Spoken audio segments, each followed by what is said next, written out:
కొన్ని శ్రమలు కావచ్చు, కొన్ని సమస్యలు కావచ్చు, అందరితో చెప్పుకోము.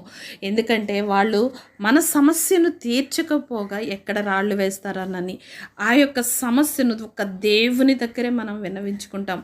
మన యొక్క హృదయంలో ఉన్న బాధను ఆయన పాదాల చెంత కృమ్మరిస్తాము. ఆయన చూచుచున్న దేవుడు. నీవు ఏ విషయంలో అయితే మనుషులని నమ్మక దేవుని పాదాలు పట్టుకుని ఆశ్రయించావో ఆ దేవుడు చూస్తూ ఉన్నాడు నిన్ను. దేవుడు అంటున్నాడు, ఆయన దిక్కులేని దరిద్రుల ప్రార్థన నిరాకరింపక వారి ప్రార్థన వైపు తిరుగును అని. దేవుడిని ప్రార్థన వైపు తిరిగి ఉన్నాడు, అంగీకరించి ఉన్నాడు.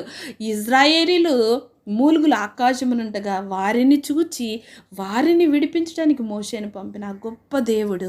నీవు ఏ విషయంలో అయితే దేవుని యందు విశ్వాసం ఉంచి ఉన్నావో, దేవుని పాదాల చెంత నీవు కన్నీరు కారుస్తూ మొర్ర పెడుతున్నావో దానికి విడుదల సమీపించి ఉన్నది. విశ్వాసముతో నిరీక్షణతో ఉండు.